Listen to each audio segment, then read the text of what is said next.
नमस्कार, मैं जितेंद्र जैन और आप देख रहे हैं खबर समय जगत। आई नजर डालते हैं आज की कुछ ताजा तरीन खबरों। श्योपुर जिले में बढ़ते हुए कोरोना संक्रमण को देखते हुए जिला प्रशासन के अधिकारियों के द्वारा रविवार को लागू किए गए 7 दिनी कोरोना कर्फ्यू के विरोध में सोमवार को शहर के व्यापारी लामबंद होकर सड़कों पर उतर आए। व्यापारी सामाजिक दूरी बनाए रखने के आदेश की धज्जियां उड़ाते हुए कलेक्ट्रेट पहुंच गए, जहां उन्होंने प्रशासन के अधिकारियों के द्वारा रविवार को लागू किए 7 दिनी कोरोना कर्फ्यू के विरोध में जमकर नारेबाजी और प्रदर्शन किया। उनके समर्थन में क्षेत्रीय कांग्रेस विधायक बाबू जंडेल व अन्य कांग्रेसी भी कलेक्ट्रेट पर पहुंच गए और सरकार व प्रशासन के खिलाफ नारेबाजी करने लगे। इस बीच जब श्योपुर एसडीएम पवार, नवजीवन विजय और डिप्टी कलेक्टर विजेंद्र यादव ने उनके पास पहुंचकर सामाजिक दूरी का पालन करने के लिए कहा तो कांग्रेस ने उल्टा उन्हें ही समझाया। प्रदर्शन के दौरान कांग्रेस विधायक बाबू जंडेल, एसडीएम श्री पवार कहा, आप आईएएस अफसर हो, कोरोना कर्फ्यू क्या होता है, गोली कर्फ्यू लगवा दो, लेकिन हम व्यापारियों के साथ अन्याय नहीं होने देंगे। इसके बाद एसडीएम उन्हें समझाने का प्रयास करते रहे, लेकिन वह नारेबाजी और विरोध करते रहे। बाद में एसडीएम ने कलेक्ट्रेट से बात कर बीच का रास्ता निकालने का आश्वासन देकर व्यापारी और कांग्रेसियों को शांत करने के लिए कहा, लेकिन व्यापारी और कांग्रेसी शांत होने की बजाय प्रशासन पर मनमानी करने के आरोप लगाकर कहा कि दुकानें बंद रहने से हमारा सारा कारोबार चौपट हो जाएगा, हम कोरोना से बाद में मरेंगे, उससे पहले हम भूख और कर्ज में दबकर मर जाएंगे। शाम तक समाधान नहीं होने पर मंगलवार को अपने आप दुकान खोलने की भी धमकी दी। सोमवार को कलेक्ट्रेट पर हंगामे के दौरान अग्रवाल समाज के जिला अध्यक्ष नरेश जिंदल ने मीडिया कर्मियों को वीडियो कैमरों पर बयान दिया है कि जिला प्रशासन के अधिकारी अगर सोमवार की शाम तक उनके हित में निर्णय नहीं लेते हैं तो मंगलवार से अपनी अपनी दुकानें खोल लेंगे, फिर प्रशासन को जो कार्रवाई करनी होगी वह कर ले। इस दौरान कई दुकानदार पुलिसकर्मियों पर बिना वजह लाठी डंडे मारने के भी आरोप लगाने लगे।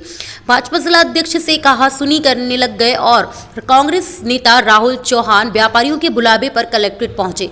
भाजपा जिला अध्यक्ष सुरेंद्र सिंह जाट को देखते हुए व्यापारी वर्ग के लोग उनके पास आकर उनसे इस समस्या का हल निकालने के लिए भी कहने लगे। जब श्री जाट उन्हें समझाने लगे तो बीच में कांग्रेस नेता राहुल चौहान उनसे कहा सुनी करने लगे। राहुल चौहान ने कहा कि जब आप सभी लोग उस बैठक में थे फिर आपने इस आदेश का विरोध क्यों नहीं किया। श्री जाट उन्हें समझाने लगे, लेकिन वह नहीं माने तो भाजपा जिला अध्यक्ष व्यापारियों के बीच से ये कहकर कलेक्ट्रेट चैम्बर में चले गए। अगर कांग्रेसियों के हिसाब से बात करवानी है तो फिर उन्हें बुलाया क्यों नहीं।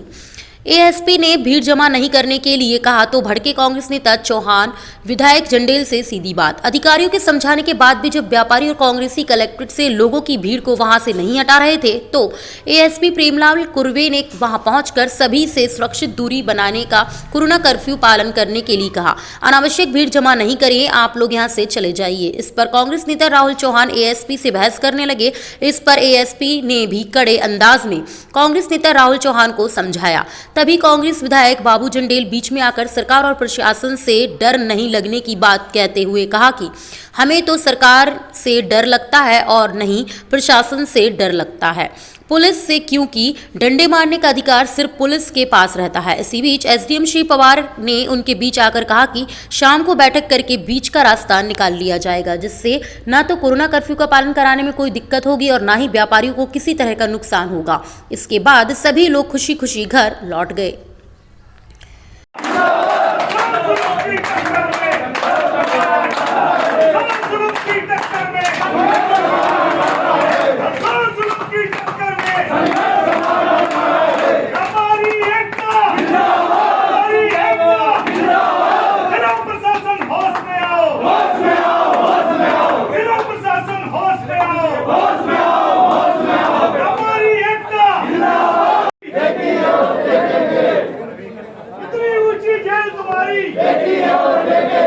कितनी ऊंची जेल तुम्हारी,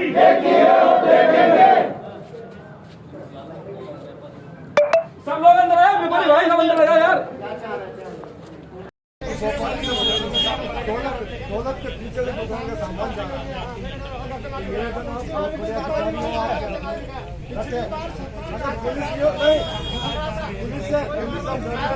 कलेक्टर से नहीं कर रहे, सरकार से नहीं कर रहे, बस आपके पास नहीं कर रहे तो घर नहीं पड़ जाए। बिल्कुल अंधे हो रहे हैं सरकार प्रशासन। आप क्यों हमारा कोविड मंत्री क्यों नहीं आ रहा हमारे बीच में? आप केवल कोरोना 8 रोज हुए कोविड मंत्री क्यों नहीं आ रहा हमारे? वो देख कौन सी मीटिंग होती है, जरा आप देख बाजार में आके देखो। आप एक बार मोबाइल पर ऑनलाइन पर मीटिंग ले रहे हैं, मैदान में तो आओ, मैदान में इस तरह देखो लाभ मिले। और हमारा उद्देश्य यही है कि आप व्यापारी एक दुकान में साथ 4 आदमी जा सकते हैं। व्यापारी आप पूरी तरह से क्या परिस्थिति आ रही है? हमारे अस्पताल की बात है तो हमसे बात करो, धन हम देंगे। हमारे सोई का पूरा मार्केट पूरा है काम पूरा मार्केट खुलेगा। फुल कर्फ्यू लगाओ, फुल कर्फ्यू लगाओ,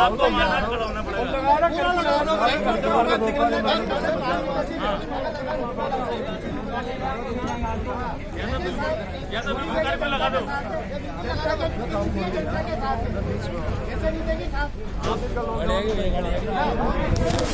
साधन से 12 बजे के पहले कलेक्ट्रेट में पहुंचे ताकि अपनी बात को ऊपर रख सके। और कल इसके बाद भी अगर बात सुनी जाती है तो कल से पूरा बाजार खोलेंगे और पूरी दमदारी से खोलो। किसी प्रकार की कोई दिक्कत आए तो उसके लिए हम साथ लोगों के साथ हैं। जितनी मेरे में ताकत है, जितनी मेरे में खून की बूंद है, मैं आप सबके साथ हूँ और मैं आपको विश्वास दिलाता हूँ। उनकी मांग भी जायज़ है क्योंकि उनका करोड़ों का सामान, करोड़ों रुपए का सामान, ये जो 1 महीना का सीजन होता है इसमें 12 महीना की उनकी इनकम होती है। इसमें जो ज्ञापन दिया, जो उनकी मांग है, और क्षेत्र में ग्रामीण को भी आवश्यकता कि एडवांस व्यापारियों को पैसे दे दिया अपनी शादियों के लिए, सामानों के लिए। ऐसी स्थिति में ये जो कोविड कर्फ्यू लगाया गया 7 रोज का, इसमें थोड़ा सुधार करना पड़ेगा। अभी मैं मीटिंग में इसकी चर्चा हुई, माननीय हमारे कोविड प्रभारी मंत्री जी से, कुशवाहा जी से भी मेरी चर्चा हुई मीटिंग में ऑनलाइन के माध्यम से। तो माननीय मंत्री जी ने मुझे आश्वासन दिया कि क्षेत्रीय प्रतिनिधि जो इनसे चर्चा करके पूरी मीटिंग में तय किया जाए तो हम इनको 3-4 घंटा के लिए बाज़ार में सामान का समय दे रहे हैं। कल इसकी मीटिंग है और जो समय जो तय हो जाएगा 3-4 घंटा के लिए, वो अपनी व्यापारी भाई बिक्री कर सकेंगे। और कोविड की चेन तोड़ना है, इसमें संघर्ष तो करना पड़ेगा वास्तव में। जैसे इकट्ठा सामूहिक भोजन हो रहा है, या कोई बहुत बड़ा, जैसे इसका भी मैंने विरोध किया था कि जो साइलो है इसमें 2-2, 3-3 किलोमीटरों की किसानों की कतार लगी हुई है। इस कतार के ऊपर भी, इस पर भी मैंने अगले साल जो पंचायत स्तर पे खरीदी की है वो मांग की है, तो वो माननीय मंत्री जी ने उसको स्वीकार किया और इसको हम पंचायत स्तर पे गांव तुलाई। श्योपुर से खबर समय जगत के लिए फरियाद अंसारी की report. For latest news, subscribe to our channel and press the bell icon.